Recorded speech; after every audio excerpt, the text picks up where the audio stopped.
నమస్తే, నేను డాక్టర్ అనిత విజయవాడ నుంచి.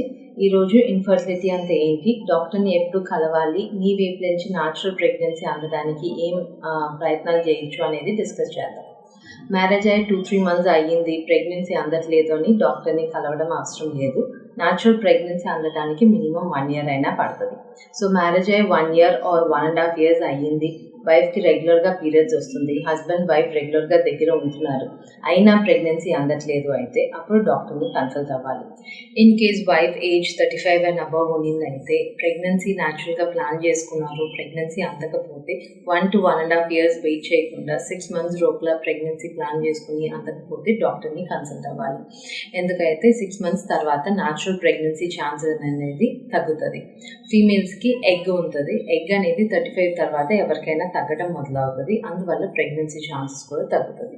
సో 1.5 years వెయిట్ చేయకుండా తొందరగానే 6 months ట్రై చేసి అయినా ప్రెగ్నెన్సీ అందకపోతే డాక్టర్ని కలవడం అవసరం. ఇన్ కేస్ డాక్టర్ని కన్సల్ట్ అయ్యేటప్పుడు వైఫ్ ఒకరే కాదు, హస్బెండ్ వైఫ్ ఇద్దరు కలిసి వెళ్ళాలి కన్సల్టేషన్కి. వైఫ్కి నెసెసరీ బ్లడ్ టెస్ట్లు చేస్తారు, అలాగే స్కాన్లు కూడా అవసరమైతే చేస్తారు. సిమిలర్లీ హస్బెండ్ కూడా అవసరమైన బ్లడ్ టెస్ట్ మళ్ళీ సెమ్నాలిసిస్ అనేది చేస్తారు.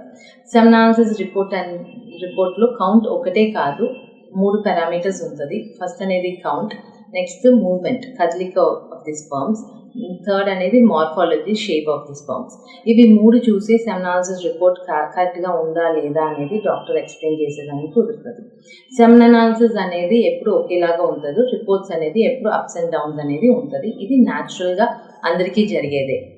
సో ఇన్ కేస్ సెమ్నాలిసిస్ రిపోర్ట్లో ఏదైనా ప్రాబ్లం ఏదైనా ఉంటే డాక్టర్ ఇంకొకసారి సెమ్నాలిసిస్ రిపీట్ చేయమని చెప్తారు. సో 2 రిపోర్ట్స్ చూసి దాన్ని బేస్ చేసి ఏం టెస్ట్ అవసరం ఆర్ ఏం ట్రీట్మెంట్ అవసరం అనేది చెప్తారు. సో ప్రెగ్నెన్సీ అందట్లేదు అని డాక్టర్ దగ్గరికి వెళ్ళేటప్పుడు ఫర్టిలిటీ మెడిసిన్ ప్రాక్టీస్ చేసే డాక్టర్ దగ్గరికి వెళ్ళండి, అప్పుడు సరి అయిన ట్రీట్మెంట్ అనేది మీకు అందుతుంది. ట్రీట్మెంట్ ఒకటే కాదు, మీ వైపు నుంచి మీరు కొన్ని ప్రయత్నాలు కూడా చేయాలి. For example exercise, daily 40 minutes of walking are swimming భార్య భర్త ఇద్దరు చేసుకునే దానికి అలవాటు చేసుకోవాలి. ఇన్ కేస్ స్మోకింగ్, ఆల్కహాల్ అలాంటివి అలవాటు ఉన్నా ఖచ్చితంగా మానేయాలి. డాక్టర్ దగ్గరికి వెళ్తే ఐవీఎఫ్ ఒకటే ట్రీట్మెంట్ కింద చెప్తారు అనేది అనుకోవద్దు. వేరియస్ ట్రీట్మెంట్ ఆప్షన్స్ ఉన్నాయి. మీకు ఏంటి సమస్య ఉంది అనేది ఫస్ట్ తెలుసుకుని దానికి తగినట్టు ఏమేమి ట్రీట్మెంట్ ఆప్షన్స్ ఉన్నాయి అనేది మీకు ఎక్స్ప్లెయిన్ చేస్తారు. సో ఇన్ కేస్ ఏదైనా డౌట్స్ ఉంటే, ఎందుకు ప్రెగ్నెన్సీ అందట్లేదు అని మీకు డౌట్లు ఏదైనా ఉందైతే గూగుల్నైనా లేదా మీ ఫ్రెండ్స్నైనా కనుక్కోకుండా ఫర్టిలిటీ మెడిసిన్ డాక్టర్ని వెళ్ళి కన్సల్ట్ అయ్యి టెస్టులు చేయించుకుని ఏం ట్రీట్మెంట్ ఆప్షన్స్ ఉన్నాయి అనేది తెలుసుకోండి. Thank you.